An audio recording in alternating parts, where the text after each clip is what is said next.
Greetings and salutations, dreamers in Dreamland. Welcome to the latest edition of Listen to Me Volume 24. Today is Monday, April 19th, 2021.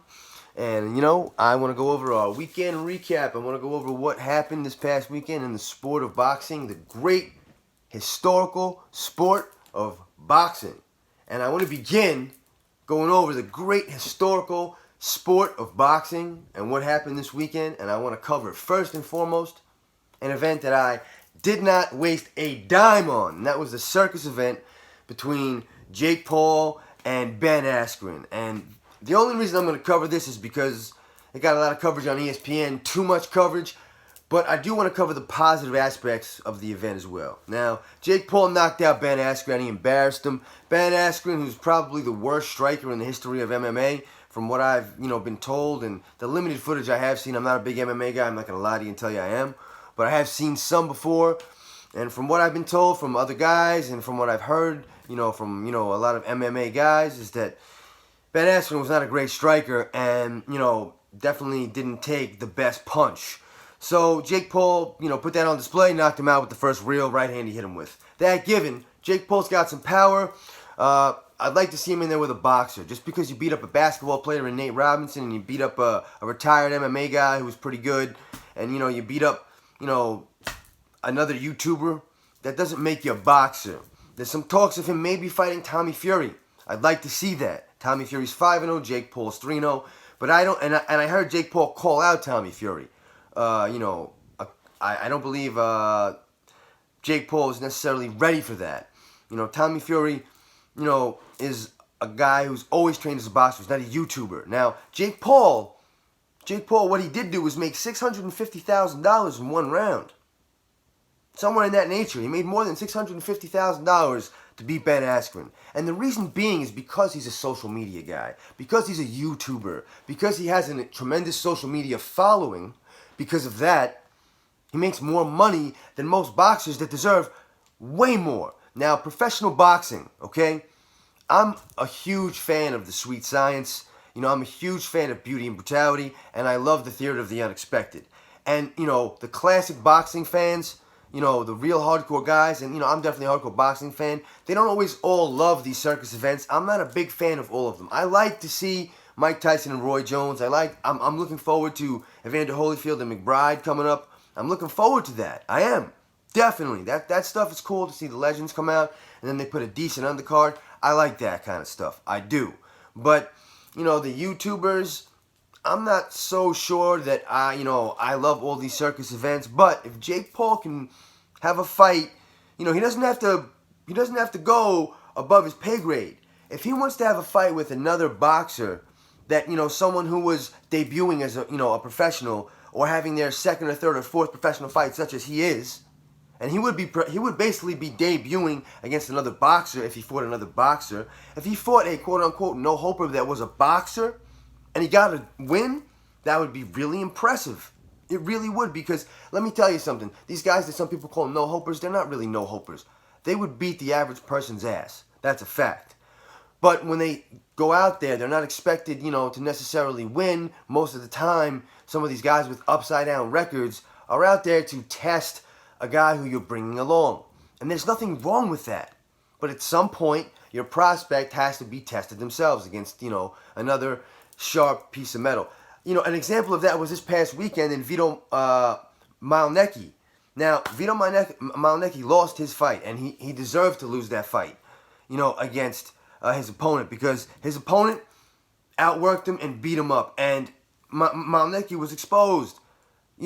A lot of the guys he fought to that point were pretty much guys with upside-down records. He fought a guy who was 6-2, he was 6-0, and he got beat.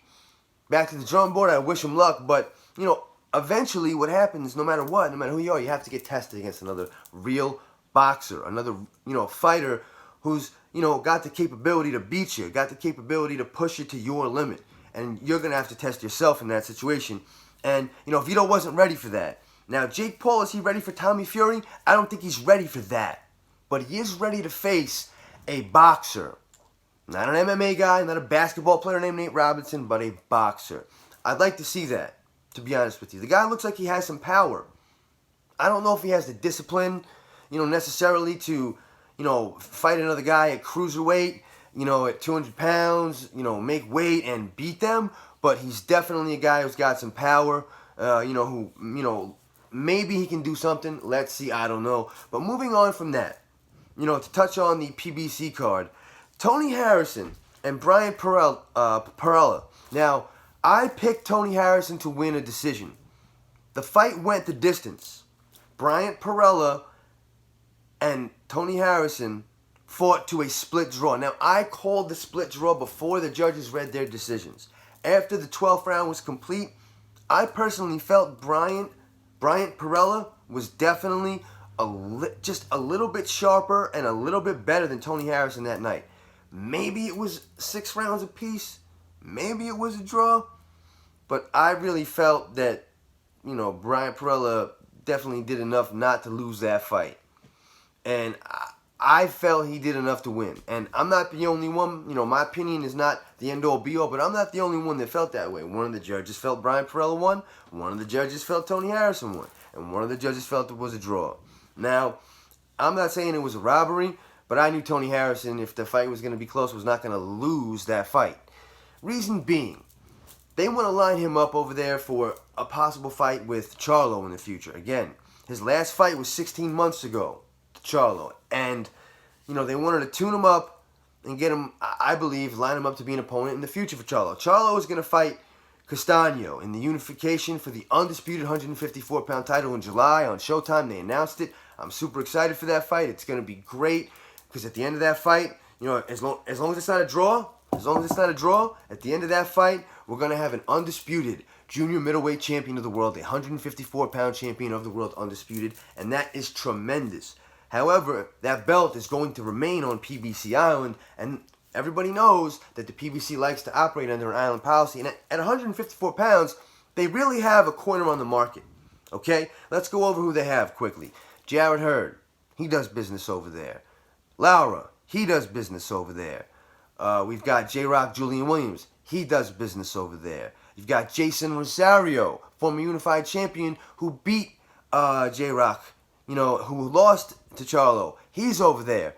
Castaño, he's over there. The PBC at 154 pounds. Danny Garcia is supposed to be moving up to 154 pounds. He's over there. The PBC at 154 pounds, they have a tremendous stable of fighters and a tremendous amount of guys and opponents for the winner of that, upcoming fight with Charlo and Castaño to go against. But I believe Tony Harrison was someone that they wanted to put against Charlo if Charlo wins. And Charlo's going to be favored to beat Castaño. So I believe they really wanted to line Harrison up for his rematch because they did fight 2 times. Harrison won the first time, and then he lost the rematch. So a trilogy would not be out of the question. That would actually be well in order. Harrison got the best of Charlo, he gave him his rematch. Charlo got the best of Harrison, he's yet to give him his rematch. So I believe this was a fight to tune Harrison up, to get him ready to fight Charlo down the line. To get him looking good, to get him in rhythm. Because it's been 16 months. There's been a global pandemic. He was coming off a loss. Anytime a fighter's coming off the loss, they usually take a little more time. The global pandemic doesn't help. Now, Bryant Perella, he was coming, off of a loss as well to Abel Ramos, okay? But he actually fought in 2020. Harrison hadn't fought since December 2019. Perella fought in late February 2020. So, 13 months of inactivity. However, his fight with Abel Ramos, he was ahead on all 3 judges' scorecards, and he lost with 1 second to go. 1 second left in the fight, and he lost. The referee called it, that was it. Very similar to how Meldrick Taylor lost to Julio Cesar Chavez. But at the end of the day, he lost with 1 second to go to Abel Ramos, who went on to face Yordenis Ugas, who became the WBA 147-pound champion of the world. And Abel Ramos is going to go on to face Omar Figueroa on May 1st. So Bryant Perella, he's a guy who's a world-class fighter. He's a guy who's ready to go. And he's a guy who's, if you're not prepared to go out there and really give your all against, he definitely has the ability to beat you. And Tony Harrison experienced that. And I don't think you're going to see a Bryant Perella-Tony Harrison rematch. I don't think that the PBC are going to do that again. I don't think that's going to happen. But I do think the next time you see Tony Harrison out there, he will be a little bit sharper. Tony Harrison looked very unimpressive in that fight. He really didn't do much, to really distinguish himself as the winner. He did nothing to set himself apart from Brian Perella. And I really don't think he did enough to deserve the draw, in my personal opinion. And I'm a guy who likes Tony Harrison. I like him. I think he's a good boxer. I think he's a great boxer, to be honest with you. But I don't think he always comes in the most motivated, and I don't think he has the most durable chin. That's just my opinion. And, this fight, wasn't his best showing. Good luck to both of these gentlemen. Now, moving on. Liam Williams, he lost to Demetrius Andrade. Now, this again was another fight where Demetrius Andrade, floored his opponent early. First round, I believe it was the first round, he knocks Liam Williams down. But after that, he pressed the issue a little bit. He got a little sloppy. He tried to get him out of there, but after that, he started the box very, cautiously. Liam Williams pressed the action best he could, tried to make it rough and tumble best as he could, and believe me, he hit Demetrius Andrade with some rough and tumble shots. He did. He hit him with some tough stuff, especially from mid-range to inside. He was hitting him with some 3s and 4s, some good hooks, some uppercuts. He was in there doing his business. Definitely. No doubt about it. But at the end of the day, Demetrius Andrade just outboxed him, and it was it was fairly easy to see. It was a unanimous decision. Demetrius Andrade was the deserved winner. And listen, Demetrius Andrade, he's a good boxer. He really is. He has more power than people will give him credit for. He definitely knocks his guys down early when they're a little cold, or they're, not quite ready, or they haven't felt his power yet. The guy packs a punch. That's unquestionable. He's not the best finisher in the world. That given, I don't understand why, and Eddie Hearn doesn't understand why, and Chris Mannix doesn't understand why, and, the boxing media at large and the boxing world at large doesn't understand why Charlo won't fight Andrade. It's a mystery. Now, I'm talking about 160-pound Charlo. Right now, Demetrius Andrade is the WBO champion at 160 pounds. Charlo is the WBC champion at 160 pounds. Andrade can't get a fight with Triple G or Canelo or anyone else that he wants to get a fight against, the big money fights. Neither can Charlo. Why? Because those guys are not so interested in these mid-level guys that don't make them a lot of money, that promote medium to high-level risks. Demetrius Andrade to Triple G more than anything else. I don't think Canelo is too concerned with losing to either one of those guys, but I think that Triple G really doesn't want to fight Demetrius Andrade because Demetrius Andrade is, not really the best matchup for Triple G right now at this point in his career. Triple G is a little bit older. Demetrius Andrade is an excellent boxer, and over the course of 12 rounds could probably outbox him to a clear-cut victory. And I don't think I don't think Triple G is interested in that. Triple G is interested in going to Japan and facing, Ryota Murata and unifying that belt, and supposedly that fight is going to take place on New Year's Eve, December 31st. So Triple G fought this past December, and he plans not to fight at all until basically New Year's Eve, December 31st, the last day of 2021. So that's his choice, so be it. But listen, everyone knows the offer was sent from Eddie Hearn over there to Charlo, to Al, to the PBC, whoever you want to call him, who's ever managing or promoting, because the PBC and Al Heyman is not a promoter, they're just advisors. Whatever the case is, whenever the fight doesn't happen. Oh, Al said it couldn't happen. That's what Tank Davis said about the Farmer fight. So, just, not to go too much into that, politics and stuff that, is really just a pain in the ass to talk about, the politics of boxing, the side of the street crap. But, Andrade and Hearn, they sent a $7 million offer over there to Charlo and his team and his side, his people. They don't want to do it. Crickets. Oh, Andrade sucks, blah, blah, blah. Now, out of the entire Showtime lineup that was announced, I'm just going to make a quick reference. Out of the entire Showtime lineup, what was announced, what I noticed on the fights that are not on pay-per-view, there's only one fight on pay-per-view. Only one. And that's the Tank Davis fight, when he's fighting Mario Barrios for the 140-pound, WBA regular title, which is, pretty cool, interesting and a good fight in a lot of ways, but that fight's all right. But out of all the ones that are on regular Showtime that you don't have to pay anything for other than just having Showtime, I find it very interesting that the most interesting fight and the most the most value for money, the most value for your viewership, the best fight, is, in my opinion, the undisputed 154-pound title fight between Charlo and Castaño. And the least interesting fight is the other Charlo fighting an unheralded opponent, whose name I can't even remember off the top of my head. And I do apologize, but it's an unheralded opponent. Why isn't he fighting someone like Demetrius Andrade? The offer's there. Andrade offered to go over to the PBC side, the Fox side of the street, to go over there to Showtime. He said, make me an offer, I'll come to your side. But for whatever reason, Charlo wants no part of the fight with Andrade. Now, it doesn't make any sense to me. It makes no sense to me whatsoever. It makes no sense to a lot of people in the boxing world. But the thing is this.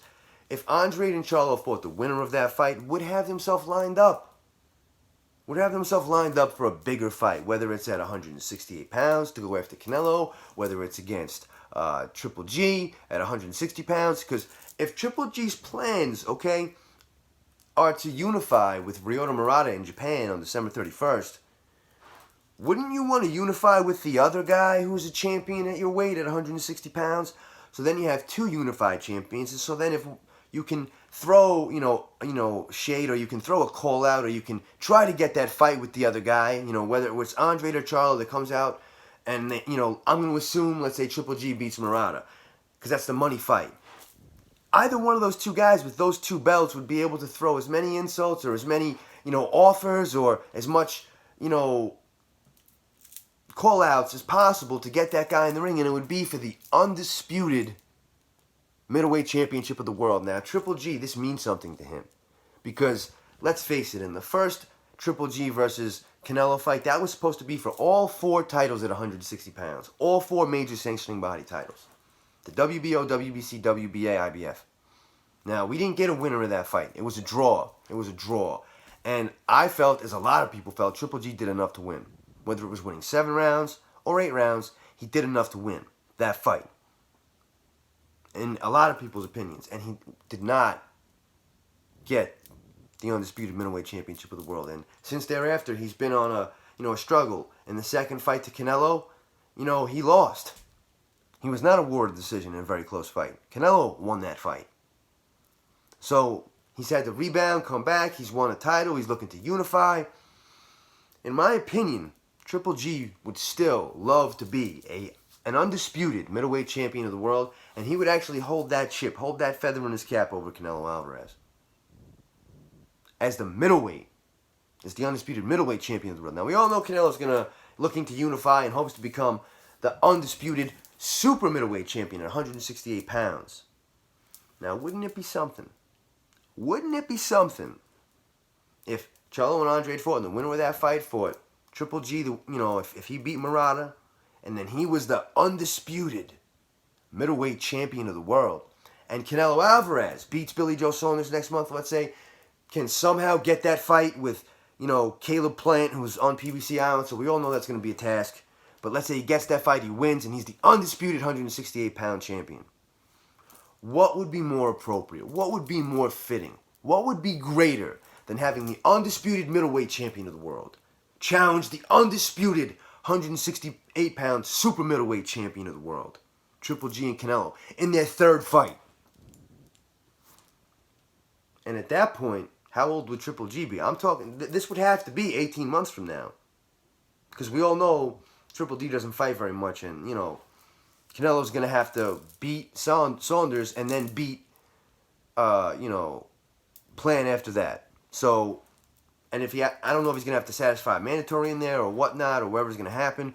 So, in the next 18 months, that is possible. And in my opinion, that's the best way for Triple G to have his swan song. Because win, lose, or draw in that fight, if he can get that far, if he can stay that course, if he can accomplish the undisputed middleweight championship of the world, and then move on, challenge Canelo at 168 pounds.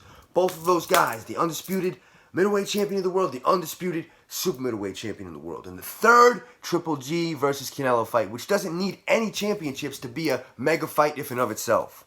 Now, if that could happen, what would be a better way to go out? Win, lose, or draw for Triple G. I can't think of a better way to go out. And it's going to be a great fight. You know it's going to be a dust-up, and you know it's going to be incredible. And even if Triple G got stopped in that fight, because we know when aging fighters get a little older, especially guys that bang and exchange, guys that come forward, their punch resistance will fade before their punch does. That's a fact. That's just the way it is. So even if Canelo does stop Triple G, there's no shame in getting stopped in your final contest. Technically, Bernard Hopkins was stopped in his final professional boxing contest by Joe Smith Jr. Got knocked out of the ring. You know, he twisted his ankle. He hit his head on the ground. He was still trying to get back in the ring, but his ankle was all busted up. He couldn't make it. You know, he was definitely hurt from the shots. I'm not saying he wasn't, but that was the only time in Bernard Hopkins' long, incredible, illustrious Hall of Fame, maybe top 10 all-time boxing career, that was the only time he was stopped. So if Triple G was stopped in his last fight against Canelo, and it was for all the belts at 168 pounds, and he had all the belts at 160 pounds, win, lose, or draw, that's the best way any boxer, I think, with a career like Triple G could go out. So having said that, I hope everybody enjoyed the weekend of boxing. Hope you enjoyed this video. It was your pleasure and not mine. Ha ha! Until we meet again. Until next time, everybody's favorite boxer shaman is here. My friends, I love each and every one of you. Not nearly equal. That's just the way it works. Some of you are my family. Some of you I've never even met. But I respect you and I love you just the same. Peace.